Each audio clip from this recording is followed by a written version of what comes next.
प्रिय श्रोता नमस्कार। कार्यक्रम वेद पाठशाला में आपका हार्दिक स्वागत है। इस कार्यक्रम में हम परमेश्वर के वचन का विस्तार पूर्वक अध्ययन किया करते हैं, जो आपकी आत्मिक उन्नति के लिए लाभदायक सिद्ध होगा। तो लीजिए सुनते हैं आज का ये संदेश। श्रोता मित्र, वेद पाठशाला कार्यक्रम की इस कक्षा में एक बार फिर हम आपका स्वागत करते हैं और आपको मालूम होगा कि इस अध्ययन में हम संपूर्ण पवित्र शास्त्र का सर्वेक्षण कर रहे हैं। यदि आप सोमवार से शुक्रवार तक इस कार्यक्रम को बराबर सुनेंगे तो संपूर्ण पवित्र शास्त्र का सर्वेक्षण आप 18 महीनों में कर पाएंगे। इस सर्वेक्षण की कक्षा में हमने व्यवस्था की पुस्तकों, उसके इतिहास की पुस्तकों और पुराने नियम के काव्यात्मक पुस्तकों का सर्वेक्षण कर लिया है। और हमारे पिछले चरण में हमने नबियों के विषय में, जो वचन में एक बड़ा भाग है जिसे मैं नबियों की रूपरेखा कहता हूँ, उनका परिचय देना प्रारंभ किया था। जब परमेश्वर का महान कार्य इस पृथ्वी पर चल रहा था और उस समय जब उस कार्य में बाधा व रुकावटें हुई, तब परमेश्वर ने नबियों को खड़ा किया। नबियों का जो प्राथमिक कार्य था कि परमेश्वर के कार्य में जो बाधा व रुकावटें होती थी, उसके लिए वह रोता था, पुकार उठता था, और जब तक वह समस्या दूर नहीं होती थी तब तक वह ऐसा किया करता था। और जब वो बाधाएं दूर हो जाती थी तब परमेश्वर का कार्य पुनः प्रारंभ हो जाता था। सो नबियों का कार्य इस प्रकार से चलता था। आप कह सकते हैं कि यदि समस्या नहीं होते थे, परमेश्वर के कार्य में बाधा व रुकावटें नहीं होते थे, तब नबियों का कोई कार्य नहीं था। जैसे पिछले चरण में मैंने आपको बताया था कि इब्रानी इतिहास के 400 वर्ष के समय में वो नबी रहते थे, वे प्रचार करते थे, क्योंकि परमेश्वर के लोगों ने दो भयंकर समस्या का अनुभव अपने जीवन में किया था। अर्थात अश्शूरियों के निवासियों ने उत्तरी राज्य को और बाबुल के निवासियों ने दक्षिणी राज्य के लोगों को अपने अधिकार में कर लिया था, उन्हें जीत लिया था, उन्हें अपनी दासता में कर लिया था। फिर नबियों ने उपदेश दिया, और जब तक परमेश्वर का कार्य इस पृथ्वी में प्रारंभ नहीं हुआ तब तक उन्होंने प्रचार किया और उस बड़ी समस्या को हल किया। भक्तिमय लोगों के लिए परमेश्वर का कार्य एक प्रशिक्षण की तरह या एक निर्माण या विचरण की तरह था, जिनके द्वारा इस पृथ्वी में मसीहा व उद्धार आने वाला था। नबी या भविष्यवक्ता शब्द का जो एक और परिभाषा है कि यह शब्द दो शब्दों से मिलकर बना है, अर्थात सामने खड़ा होना, प्रकाश डालना, या फिर सामने खड़ा होना और प्रज्वलित करना। सो नबी परमेश्वर के वचन को लेकर खड़े होते थे और परमेश्वर के लोगों के पास प्रज्वलित होते थे, ताकि परमेश्वर के लोग उसके वचन को समझ सकें। नबी लोगों को इस बात को बताते थे, उन्हें दिखाते थे कि कैसे वे अपने जीवन में परमेश्वर के वचन को लागू कर सकते हैं, और साथ ही साथ वे लोगों को प्रोत्साहित किया करते थे कि वे परमेश्वर के वचन का पालन करें। एलिया एक महान नबी था। उसके दिनों में लोगों ने यहोवा की ओर मुड़कर बाल देवता की आराधना करने लगे, जिसके कारण परमेश्वर के कार्य में बाधा उत्पन्न होने लगा। इसलिए परमेश्वर ने एलिया को खड़ा किया। इस बाल देवता की आराधना के लिए एलिया रोने व पुकारने लगा, क्योंकि परमेश्वर के कार्य में यह रुकावट का कारण था। सो जब तक वो समस्या ठीक नहीं हुई, एलिया पुकारते रहा। फिर बाल देवता के सभी नबी निकल गए, विलुप्त हो गए। फिर परमेश्वर का कार्य उसके लोगों द्वारा पुनः पटरी में प्रारंभ होने लगा। बेबीलोनियन में जो परमेश्वर के लोग बंधुआई में थे, तो उनके लिए परमेश्वर ने दानियल को खड़ा किया, ताकि लोगों के साथ जो समस्या है वो वहां कार्य करे।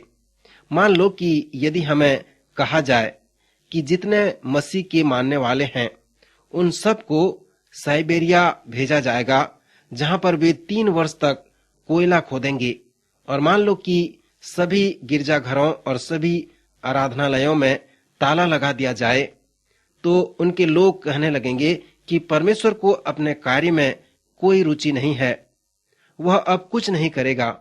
अनेक लोग इस बात को स्मरण नहीं करते कि जब कलीसिया बना तब वह रोमी शासकों के नियंत्रण में था, जो मसीहों के परित्याग करते थे, छोड़ दिया करते थे।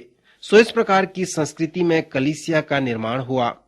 कलीसियाई इतिहास में प्रथम 300 वर्ष तक कलीसिया कभी मजबूत नहीं हुई, पर इसका मतलब ये नहीं था कि परमेश्वर को अपने कार्य में कोई रुचि नहीं थी।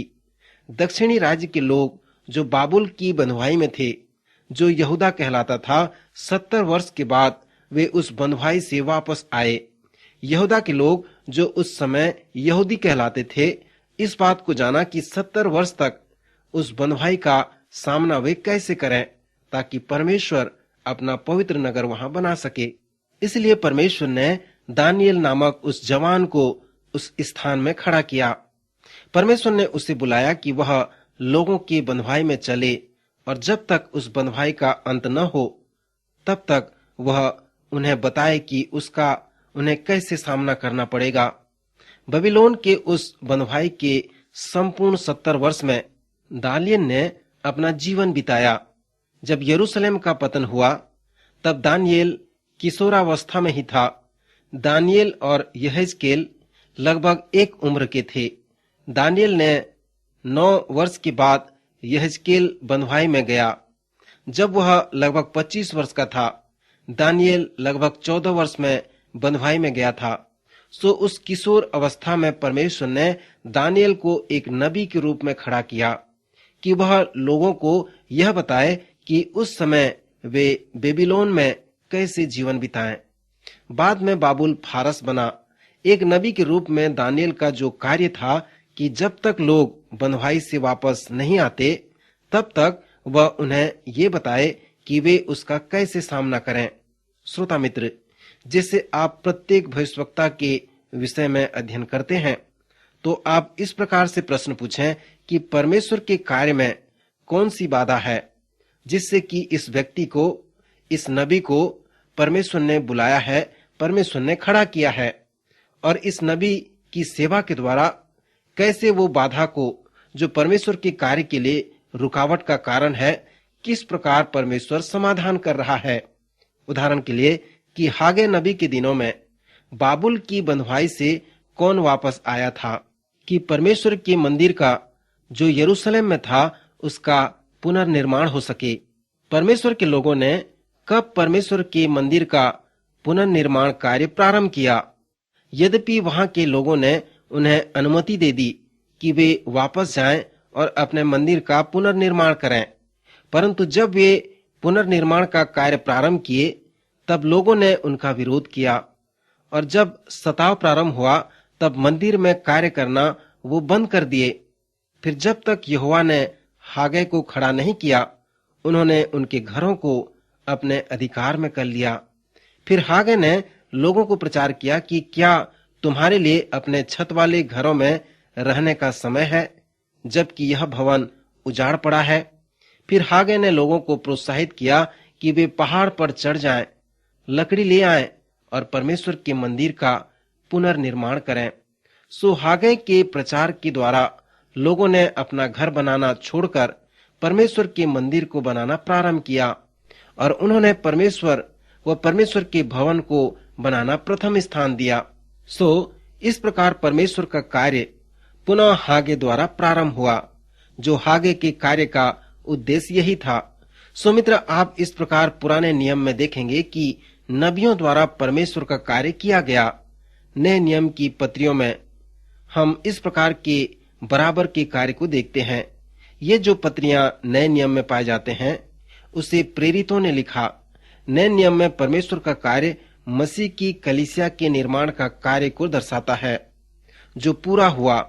पुराने नियम की भांति नए नियम में भी जब कलीसिया निर्माण कार्य में बाधा उत्पन्न होती थी, रुकावटें होती थी, तो परमेश्वर प्रेरितों को खड़ा करता था, जिन्होंने पत्रियां लिखी। मेरे मित्र, प्रेरितों के पत्रियों का उद्देश्य क्या था? उनका उद्देश्य यह था कि जब कलीसियाई निर्माण में बाधाएं उत्पन्न होती थी, तब उन्होंने पत्रियों को लिखा। ताकि वे उन बाधाओं के लिए परमेश्वर को पुकारें और कलीसिया निर्माण के कार्य में जो बाधाएं हैं, जो समस्याएं हैं, उन्हें वे दूर कर सकें। जब आप नए नियम में उन पत्रियों को पढ़ते हैं तो आपका प्रश्न इस प्रकार हो सकता है कि मेरे जीवन में व्यक्तिगत रूप से इसका क्या आत्मिक प्रयोग हो सकता है। परमेश्वर अपना कार्य अपने लोगों द्वारा करवाना चाहता है। सो जिस प्रकार नबियों और प्रेरितों के द्वारा उस समय परमेश्वर ने अपना कार्य किया, उसी प्रकार आज वह अपने लोगों, अपने विश्वासियों द्वारा अपना कार्य को पूरा करना चाहता है। यदि आप विश्वास करते हैं कि जिस क्षेत्र में आप कार्य कर रहे हैं, यदि उस क्षेत्र में परमेश्वर का कार्य नहीं हो रहा है, कुछ रुकावटें, कुछ बाधाएं हैं, और यदि आप परमेश्वर द्वारा प्रेरित होते हैं कि परमेश्वर के कार्य को उस क्षेत्र में पूरा होने की आवश्यकता है, तो आप तब तक प्रार्थना करें जब तक उस समस्या को न जान लें कि क्या चीज या कौन सी समस्या परमेश्वर के कार्य में बाधा का कारण है। और जब आप उस समस्या को जानेंगे तो उसे सुलझाने का प्रयत्न करें, उसके लिए परमेश्वर से प्रार्थना करें। परमेश्वर अवश्य उस समस्या को दूर करेगा और अपने कार्य को उस क्षेत्र में पूरा करेगा। सो इस प्रकार आप एक नबी या एक प्रेरित की नाई परमेश्वर की सेवा को पूरा कर सकते हैं। श्रोता मित्र, परमेश्वर हमारे जीवन से कार्य करना चाहता है। कभी कभी परमेश्वर के कार्य को आगे बढ़ाने में हमारे स्वयं के जीवन में रुकावटें होती हैं। आप उससे जानें कि मेरे व्यक्तिगत जीवन में कौन सी ऐसी बात है जिससे कि परमेश्वर के कार्य में बाधा हो रही है। परमेश्वर से प्रार्थना करें, वह पुनः आपके जीवन में कार्य करेगा और आपके द्वारा अपने कार्य को पूरा करेगा। हमें नबियों के विषय में अध्ययन करने की आवश्यकता है, क्योंकि नए नियम की पत्रियों में जो समस्या है वो पुराने नियम में नबियों की समस्या के बराबर नहीं है। विभिन्न विषयों में परमेश्वर दूरी व समय के विषय में बहुत ही सावधान है। पवित्र शास्त्र का परिचय देते समय मैंने 4 सुसमाचारों के विषय में कहा था कि उन चारों सुसमाचारों में 89 अध्याय हैं जहां पर प्रभु यीशु मसीह की जीवनी संबंधित बातें हैं। मित्र, सुसमाचार के अनुसार प्रभु यीशु मसीह के जीवन में कौन सी बात अधिक महत्वपूर्ण है? उन 89 अध्याय में 4 अध्याय प्रभु यीशु मसीह के जन्म और उसके प्रथम 30 वर्ष के जीवन को बताते हैं।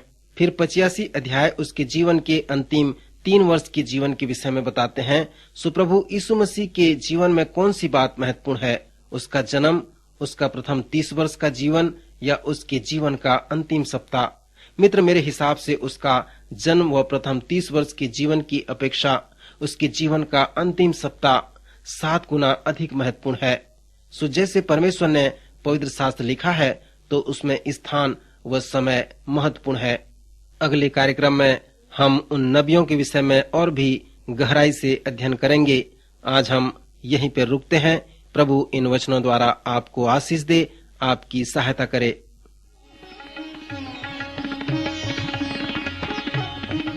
अभी आप सुन रहे थे कार्यक्रम वेद पाठशाला। श्रोता, हमें विश्वास है कि इस कार्यक्रम के द्वारा आपको आशीष मिली है। यदि इस कार्यक्रम के विषय में अधिक जानकारी प्राप्त करना चाहते हैं या बाइबल अध्ययन से संबंधित कोई प्रश्न हमसे पूछना चाहते हैं, तो आप हमें इस पते पर लिखें। हमारा पता है कार्यक्रम Ved Pathshala, Vishwavani, post box number 731, Faridabad 7, Haryana. पता एक बार फिर से सुन लीजिए। कार्यक्रम Ved Pathshala, Vishwavani, post box number 731, Faridabad 7, Haryana. तो इसी के साथ आज के कार्यक्रम का समय यहीं पर समाप्त होता है। अगले कार्यक्रम में आपसे फिर भेंट होगी। तब तक के लिए हमें आज्ञा दीजिए। नमस्कार।